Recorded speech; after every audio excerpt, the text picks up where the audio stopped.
அனைவருக்கும் வணக்கம். ஆறுமுகம் அருளிடும் அனுதினமும் ஏறுமுகம். தை மாதம்னாலே அது முருகருக்கு உரிய மாதம்.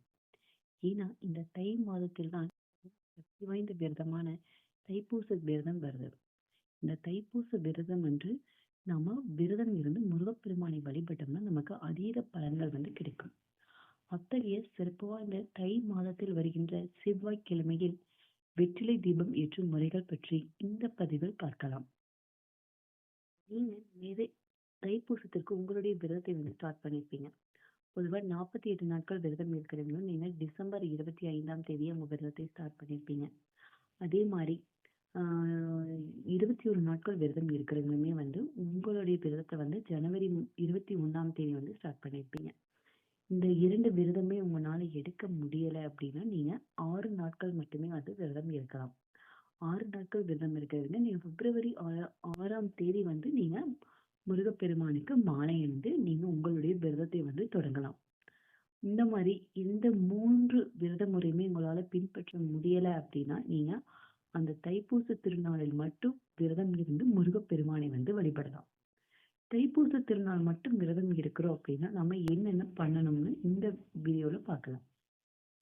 நீங்க காலையிலேயே இருந்து குளிச்சுட்டு அதற்கு முன்னதாக உங்க வீடு ஃபுல்லா கிளீன் பண்ணிட்டு உங்க பூஜை அறையும் கிளீன் பண்ணிட்டு சாமி போட்டோக்கெல்லாம் மஞ்சள் குங்குமம் எல்லாம் இட்டுட்டு நீங்க பூக்களால அலங்கரிக்கணும்.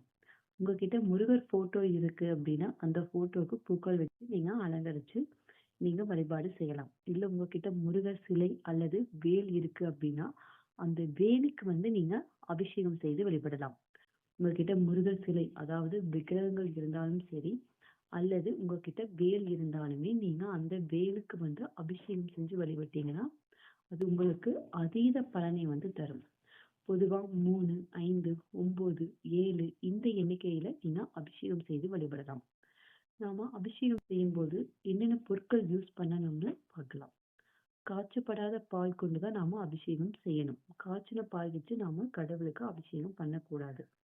அதுதான் நீங்க தயிர் வச்சு அபிஷேகம் பண்ணலாம், விபூதி வச்சு அபிஷேகம் பண்ணலாம், இல்லைன்னா சந்தனம் பன்னீர்ல மிக்ஸ் பண்ணி நீங்க அபிஷேகம் பண்ணலாம், தேன் கொண்டு அபிஷேகம் பண்ணலாம். உங்ககிட்ட பஞ்சாமிர்தம் இருந்தா பஞ்சாமிர்தம் கொண்டும் நீங்க அபிஷேகம் பண்ணலாம்.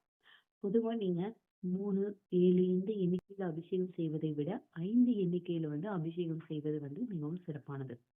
நீங்க ஒவ்வொரு முறை அபிஷேகம் செய்யும் போதுமே இப்போ உதாரணத்துக்கு நீங்க பால் வச்சு அபிஷேகம் செய்யறீங்க அப்படின்னா அதுக்கு முன்னாடி சுத்தமான தண்ணீர உங்களுடைய வேல் அல்லது உங்களுடைய முருகர் சிலை சுத்தமான தண்ணீர்ல கழுவிக்கணும். அடுத்து நீங்க எந்த பொருளை கொண்டு அபிஷேகம் செய்யறீங்களோ நீங்க பால் கொண்டு அபிஷேகம் செய்றீங்கன்னா அந்த பாலை பாலால் அபிஷேகம் பண்ணிட்டு அடுத்ததா நீங்க மஞ்சள் குங்குமம் எல்லாம் இட்டுட்டு பூக்களால அர்ச்சனை செஞ்சுட்டு அடுத்ததா நீங்க மறுபடியும் தீப ஆராதனை காமிச்சிட்டு சுத்தமான தண்ணீரை கழுவிட்டு அடுத்ததாக நீங்க அடுத்த அபிஷேகத்தை ஸ்டார்ட் பண்ணும். இந்த மாதிரி நீங்க 5 டைம் அபிஷேகம் பண்றீங்க அப்படின்னா ஒவ்வொரு முறை செய்யும் போதுமே நீங்க அந்த பொருளை கொண்டு அபிஷேகம் பண்ணிட்டு மஞ்சள் குங்குமம் இட்டுட்டு மலர்களால அர்ச்சனை பண்ணிட்டு அடுத்ததா தீப ஆராதனை காமிச்சிட்டு மறுபடியும் அந்த வேல் அல்லது விக்கிரகத்தை நீங்க சுத்தமான தண்ணீரை கழுவிட்டு தான் இந்த அபிஷேகத்தை நீங்க செய்யணும். இந்த மாதிரி நீங்க முருகருடைய சிலை அல்லது வேலுக்கு அபிஷேகம் செய்ய ஸ்டார்ட் பண்ணிட்டீங்கன்னா அதாவது ஒரு டைம் உங்க வீட்டுல செய்ய ஸ்டார்ட் பண்ணிட்டீங்க அப்படின்னா நீங்க மந்த்லி ஒன்ஸ் கண்டிப்பா செய்யணும். அதாவது வார வாரம் செய்வது ரொம்ப சிறப்பானது. உங்களால வார வாரம் செய்ய முடியல அப்படின்னா நீங்க மாதத்துல ஒரு முறையாவது சஷ்டியோ அல்லது கிருத்திகையோ இந்த மாதிரி இல்லைன்னா செவ்வாய்க்கிழமையோ இந்த மாதிரி ஏதாவது ஒரு நாட்களை நீங்க அபிஷேகம் செய்து வழிபாடு செய்யணும். அடுத்ததா இந்த மாதிரி அபிஷேகம் செய்து வழிபடும் போது நாம் செய்யக்கூடிய இன்னொரு முக்கியமான விஷயம்தான் என்ன அப்படின்னா சர்க்கோண கோலம். பொதுவா செவ்வாய்க்கிழமைகள்ல நம்ம வெற்றிலை தீபம் ஏற்றுவோம். வெற்றிலை தீபம்னாலே நமக்கு வெற்றிலை தரக்கூடியது. 6 வெற்றிலை எடுத்து அந்த 6 வெற்றிலையும் சுத்தமான தண்ணீரை கழுவிட்டு வெற்றிலையுடைய காம்புகளை நீங்க நீக்கி வச்சுட்டு அந்த வெற்றிலைக்கு மஞ்சள் குங்குமம் எல்லாம் விட்டுட்டு நீங்க சர்க்கோண காலம் போட்டு 6 வெற்றிலை வச்சு விளக்கு ஏத்துறீங்கன்னா உங்களுக்கு நல்ல பலன்கள் இருக்கு. இல்லைனாலும் நீங்க தாம்பூல தட்டுல 6 வெற்றிலை வச்சு ஒரு விளக்குல நெய் ஊத்தி அந்த வெற்றிலிருந்து எடுத்த 6 காம்புகளையும் அந்த விளக்குல போட்டு நீங்க வெற்றிலை தீபம் வந்து ஏத்தணும். இந்த வெற்றிலை தீபத்தை நீங்க ஒவ்வொரு செவ்வாய்க்கிழமையுமே வந்து நீங்க ஏத்துனீங்க அப்படின்னா, உங்களுடைய வேண்டுதல் வந்து நிச்சயம் வந்து நிறைவேறும். நீங்க பொதுவா முருகருக்கு இந்த மாரி ஏதாவது வெற்றிலை தீபம் வழிபாடு செய்றீங்க அப்படின்னா, நீங்க அதற்கு வந்து சத்குண கோலம் போடுறதா வந்து ரொம்ப ரொம்ப சிறப்பானது. சத்குண கோலம்னா ஓம் சரவண பவ அந்த இது போட்டுட்டு, அடுத்ததா வந்து சென்டர்ல ஓம் அந்த இது எழுதி, நீங்க அந்த சரவண பவல 6 வெற்றிலை வச்சு நீங்க வெற்றிலை தீபமும் போட்டுக்கலாம். இதே நீங்க சஷ்டி, கிருத்திகை இந்த மாரி நாட்கள்ல நீங்க நீங்க உங்ககிட்ட இருக்கிற வேல் அல்லது முருகர் சிலைக்கு அபிஷேகம் செய்து வழிபடுறீங்க அப்படின்னா, அப்படி பண்ணிட்டும் நீங்க இந்த மாரி சத்குண கோலம் போட்டு வெற்றிலை தீபம் வச்சு நீங்க வழிபாடு செய்யலாம். இந்த மாரி முருகருக்கு வழிபாடு செய்யும்போது, முருகருக்கு உகந்த பூக்களான செவ்வரளி, வாசனை நிறைந்த பூக்கள், இந்த மாரி பூக்களை படைத்து நீங்க வழிபாடு செய்யலாம். அடுத்து கட்டாயமா நாம கடவுளுக்கு நைவேத்தியம் வந்து படைக்கணும். நீங்க முருகருக்கு மிகவும் பிடித்த தேனும் தெனிமாவும் படைக்கலாம். இல்லைன்னா தேனும் பாலும் படைக்கலாம். சர்க்கரை பொங்கல், என்ன ஏதாவது ஒரு ட்ரை ஃப்ரூட்ஸ் உங்களால எந்த ஒரு பொருள் முடியுமோ அந்த பொருளை வந்து நீங்க கடவுளுக்கு நைவேத்தியமா படைச்சு நீங்க வழிபாடு செய்யணும். அதே போல அடுத்து மிகவும் முக்கியமானது வந்து என்ன அப்படின்னா, நாம இந்த மாதிரி கடவுளுக்கு பிரார்த்தனை செஞ்சு வழிபடும் போது நம்ம கந்த சஷ்டி கவசமோ, கந்த குரு கவசமோ, வேல்மாறலோ, திருப்புகளோ அல்லது இந்த மாதிரி முருகருக்கு உள்ள பாடல்களை வந்து நாம படிக்கணும்.